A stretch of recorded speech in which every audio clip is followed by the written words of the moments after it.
안녕하세요. 데이터 분석이나 머신러닝 하실 때 변수, 그러니까 특성이 많으면 모델 성능이 더 좋아지겠지? 이렇게 기대하기 쉽잖아요. 네, 보통 그렇게 생각하죠. 근데 실제로는 변수가 너무 많아서 오히려 성능이 떨어지거나 아예 계산이 너무 복잡해지는 경우가 있다는 거죠. 맞습니다. 이게 바로 오늘 저희가 좀 깊게 파볼 주제, 차원의 저주입니다.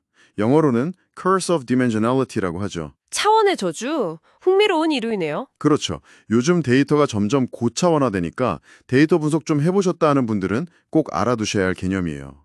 모델 성능이나 효율성에 바로 영향을 주거든요. 네, 그래서 오늘 주신 자료들을 보면서 이 차원의 저주가 대체 뭔지, 왜 생기는 건지, 그리고 제일 중요한 거, 실무에서 어떻게 대처해야 할지, 이런 것들 좀 집중적으로 이야기 나눠보려고 합니다. 좋습니다. 단순히 정의만 아는 게 아니라 실제 분석에서 이게 어떤 의미인지 어떻게 다루어야 할지 감을 잡으실 수 있도록 돕는 게 저희 목표입니다. 그럼 바로 시작해 볼까요?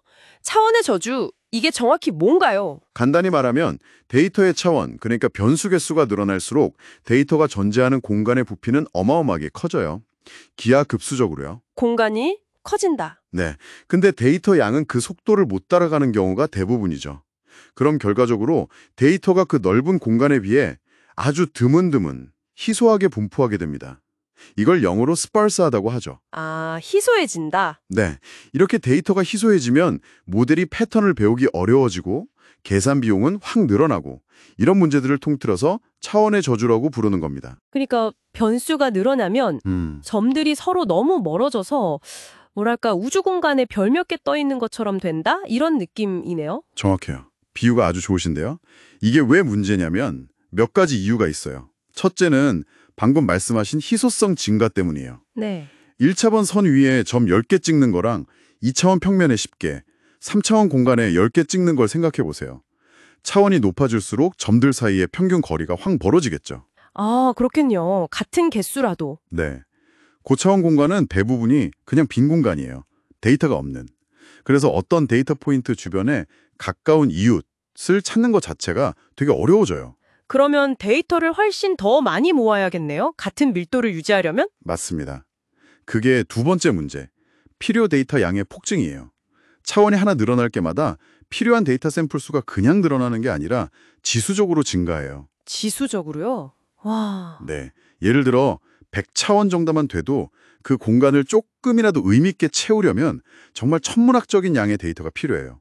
현실적으로 불가능한 경우가 많죠. 저도 예전에 분석할 때 변수가 많으면 무조건 좋은 줄 알고 다 넣었다가 모델 성능이 엉망이라 당황했던 기억이 나네요. 이게 그거였군요. 아, 경험해 보셨군요.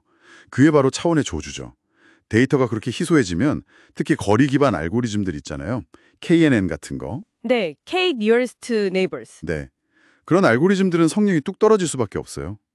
왜냐하면 고차원에선 모든 점들이 서로에게 거의 다 비슷하게 멀리 떨어져 있는 것처럼 보이거든요. 아, 가깝다, 멀다의 의미가 희미해지는군요. 그렇죠. 이웃을 찾는 게 의미가 없어지는 거예요. 그리고 관련 없는 변수들이 많아지면 그게 노이즈처럼 작용해서 모델이 훈련 데이터에만 너무 딱 맞아버리는 과적합, 즉 오버피팅 위험도 커지고요. 후연 때는 잘 맞는데 실제 데이터 넣으면 예측을 못하는. 네, 그런 모델이 되기 쉬운 거죠. 계산 비용 증가도 무시 못하고요. 요즘 컴퓨터 좋다고 해도 여전히 문제인가요? 그럼요. 차원이 높아지면 계산량뿐만 아니라 메모리 사용량도 엄청나게 늘어나니까요. 수백, 수천 차원 데이터를 다루는 건 여전히 부담스럽고 특히 실시간으로 뭔가 처리해야 한다면 큰 제약이 됩니다. 자, 그럼 이렇게 까다로운 문제를 어떻게 해결해야 할까요? 역시 가장 먼저 떠오르는 건 차원을 줄이는 거, 차원 축소인데요. 네, 맞습니다. 차원 축소, Dimensionality Reduction이라고 가장 대표적인 해결책이죠. 크게 두 가지 방법이 있어요. 하나는 특징 선택, Feature Selection. 특징 선택. 네, 이건 말 그대로 중요하지 않거나 중복되는 정보를 가진 변수를 골라서 제거하는 방식이에요. 아예 빼버리는 거군요. 다른 하나는 특징 추출, Feature Extraction이라고 하셨죠? 이건 기존 변수들을 좀 조합해서 새로운 변수를 만드는 건가요? PCA 같은 거요? 정확합니다. 주성분 분석, PCA가 대표적인데요. 이건 여러 변수에 담긴 정보를 최대한 유지하면서 그 정보들을 더 적은 수의 새로운 변수, 즉 주성분으로 압축하고 요약하는 방식이에요. 데이터의 분산을 가장 잘 설명하는 방향을 찾는 거죠. 그런데 차원 축소, 특히 특징 선택은 좀 위험할 수도 있을 것 같아요. 중요한 정보를 가진 변수를 실수로 제거해버릴 수도 있지 않나요? 아주 중요한 지적이세요. 맞습니다. 차원 축소는 항상 정보 손실의 위험을 안고 있어요. 그래서 어떤 변수를 뺄지, 또 어떻게 변수를 조합할지 신중해야 하고요. 교차 검증 같은 걸로 성명 저하가 없는지 꼭 확인해야 합니다. 그럼 차원 축소 말고 다른 방법도 있을까요? 네, 다른 접근법들도 있습니다.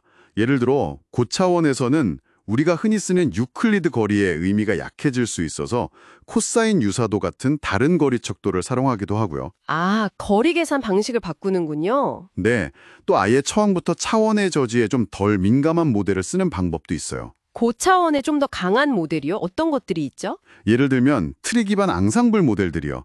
랜덤 포레스트나 XG 부스트 같은 것들.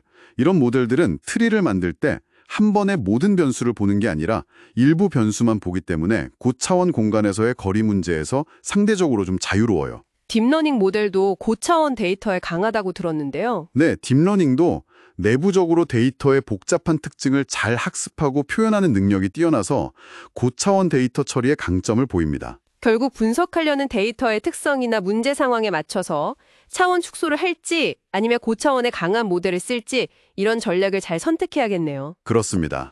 데이터 전처리 단계에서 이런 고민을 통해 차원의 저주를 잘 완화하면 모델 학습 시간도 줄이고 메모리도 아끼면서 동시에 과적합은 막고 예측 성능은 높일 수 있는 거죠. 그러니까 더 빠르고 더 정확하고 더 안정적인 모델을 만들 수 있다.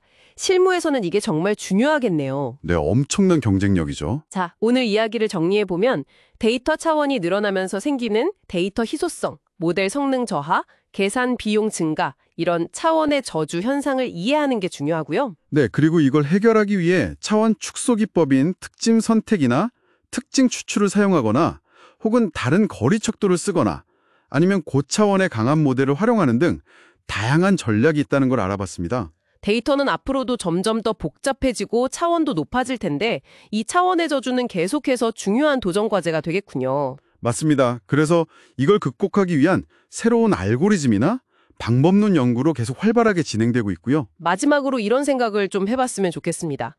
고차원 데이터가 이제 표준이 되어가는 시대잖아요. 단순히 차원을 줄이는 것에만 집중하는 게 항상 최선일까? 어쩌면 그 넓고 희소한 공간 자체를 좀 다르게 이해하고 그 안에서 어떤 숨겨진 의미나 구조를 찾아내는 뭐랄까 근본적으로 새로운 접근법이 필요하지 않을까요? 흥미로운 질문이네요. 오늘 이야기 나눈 방법들 외에 미래의 고차원 데이터 분석은 또 어떤 모습일지 한번 상상해 보시는 것도 재미있을 것 같습니다.